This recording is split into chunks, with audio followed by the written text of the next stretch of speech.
Ahora estamos aquí con el maestro Américo Colón. Maestro, ¿cómo estás? Muy buenos días. Buenos días, Paula. Gracias por la invitación. Al contrario, gracias por habernos aceptado esta participación con nosotros. Yo quiero preguntarte, maestro, ¿qué es la educación 4.0? Pregunta interesante.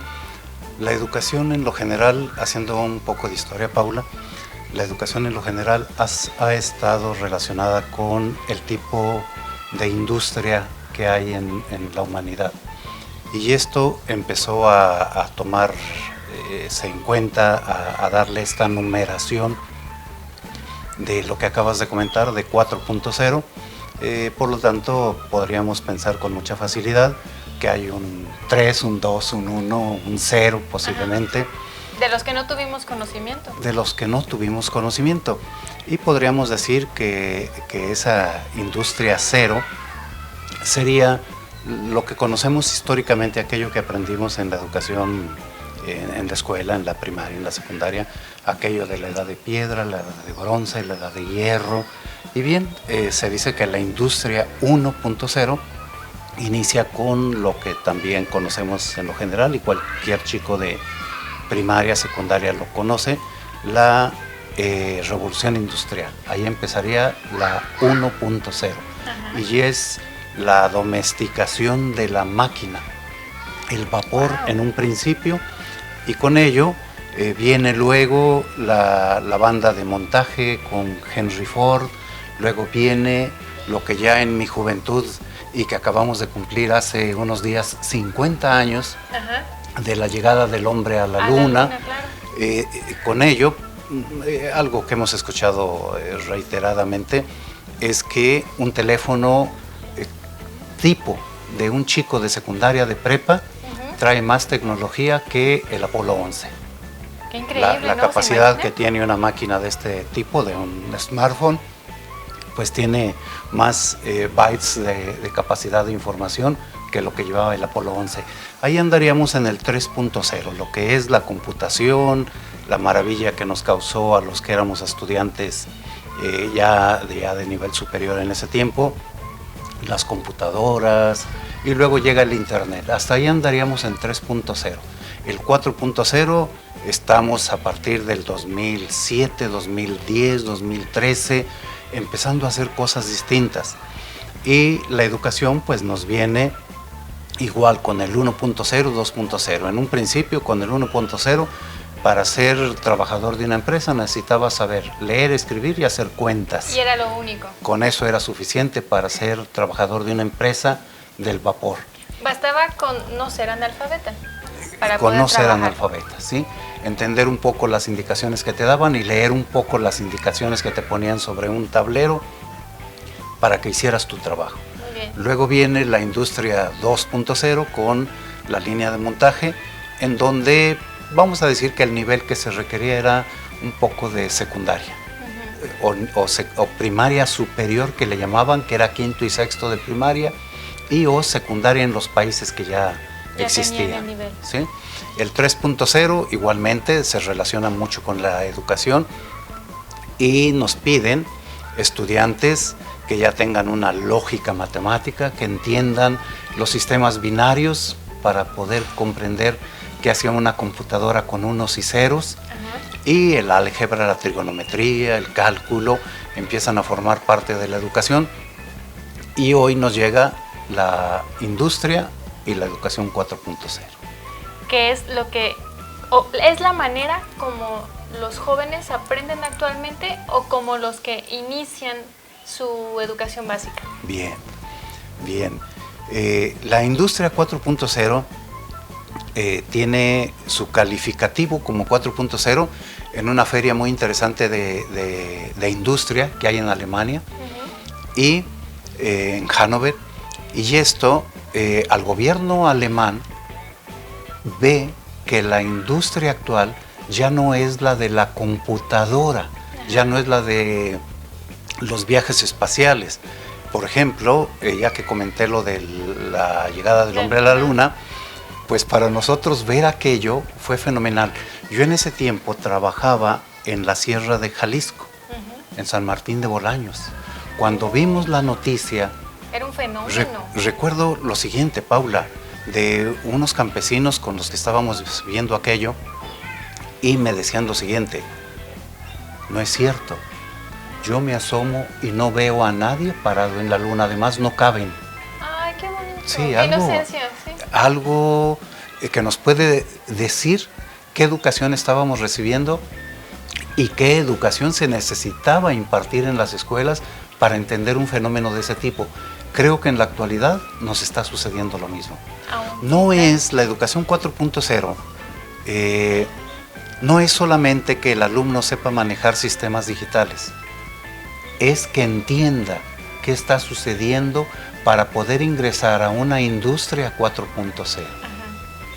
En la escuela debemos generar lo suficiente para que el abogado, el médico, el contador, el arquitecto, el ingeniero obviamente, comprenda el manejo y utilización de estos artilugios electrónicos actuales para que pueda él hacer uso de los mismos.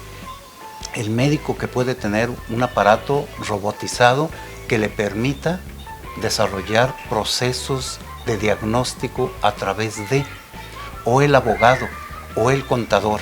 Un ejemplo, un buen amigo italiano que vive aquí en México tiene un trabajo muy interesante. ¿Cuál es? Regar unos viñedos en Australia. Él nunca ha estado en Australia, pero su trabajo es regar unos viñedos que están en Australia. Todo lo hace a través de su computadora. Y él ni es ingeniero en sistemas, ni es agrónomo, es un administrador de empresas. Pero tiene ese trabajo muy interesante. A través de su máquina lee los codificadores que le mandan desde lo que tiene implementado en Australia para saber en qué momento regar, cuándo abonar, cuándo hacer todo esto. Así que estamos en un proceso de educación en el cual el estudiante debe conocer los procesos para utilizar el cajero electrónico, comprar boletos para ir a ver su película favorita a través de internet, etcétera. Hay un procesamiento enorme.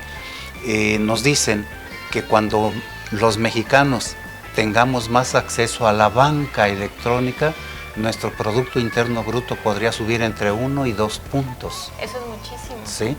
Igual hemos escuchado la queja de que los procesos bancarios son muy caros. Sí, porque son en vivo. Yo me paso 1 hora y media sentado allí o parado esperando pasar, cuando en mi teléfono yo ya podría hacer ese movimiento, pagar el teléfono, la luz, el agua, los impuestos, todo electrónico, y no tendría yo que gastar tanto. Claro, esto lleva con otras situaciones interesantes, que sería cómo evitar que tanta gente se esté quedando sin trabajo por la cantidad de máquinas inteligentes que sustituyan al ser humano. Así que la función como educadores es mentalizar, capacitar, preparar a los chicos desde preescolar hasta la universidad, que el mundo que les está tocando vivir es un mundo muy distinto. El asunto es que lo viven de una manera tan real. Niños de muchas condiciones socioeconómicas ya traen su tablet, ya traen su teléfono celular. No estoy diciendo que sea ya un proceso y que sea un contexto universal en nuestro país, pero en un sistema como Aguascalientes, en donde nuestro promedio de escolaridad es alto en comparación con México, llevamos en lo general 3 años de ventaja, así que debemos prepararnos para este mundo 4.0, que es el Internet de las cosas, que es el Big Data, que es esa información que fluye de cámaras, de refrigeradores, de estufas, del propio automóvil, en donde está conectado una máquina con otra máquina y esas dos máquinas están conectados con un ser humano. Y esta cuestión es más de fondo. Sí. Es una cuestión de fondo, porque lo que necesitamos entonces es ese conocimiento que ya adquirimos, darle uso en todos los aspectos. Así es. Uno de los problemas fuertes que tenemos en nuestra educación es de que no sé mucho qué hacer con lo que sé. en la educación tenemos un problema fuerte en nuestro país, de que yo estudio para pasar exámenes. No para aprender. No para aprender, yo estudio para pasar exámenes. Y papá, mamá y profesores hacemos el esfuerzo máximo para que el alumno crea esa leyenda. Debes estudiar para pasar exámenes, de 8 para arriba, porque los 7 no me gustan, los 6 no me gustan. Claro. Esa situación numérica nos ha provocado conflictos fuertes y debemos cambiar ese contexto para que el alumno aprenda para manejar información, para que sepa manejar información, no para pasar el examen que ahí viene. Y ahí podría iniciar la diferencia en Educación 4.0 en nuestro país. Así es. Maestro, muchísimas gracias por habernos acompañado el día de hoy. Platícame, ¿qué estás haciendo ahorita? Bueno, estamos terminando, estamos poniendo el punto final para un libro que tiene que ver con esto que acabamos de comentar, un libro que llevará el título de Por eso mandamos a nuestros hijos a la escuela. Wow. Es un libro para padres de familia, para profesores, para autoridades educativas, para políticos, para toda aquella persona que se interese por la educación, tomando en cuenta que no hay una persona que no se interese por la educación. Excelente, maestro. Muchísimas gracias, te vuelvo a dar las gracias. Él es Américo Colón, esto fue De Paseo con Paula. Síguenos en Facebook, en YouTube, suscríbete, dale me gusta y comparte.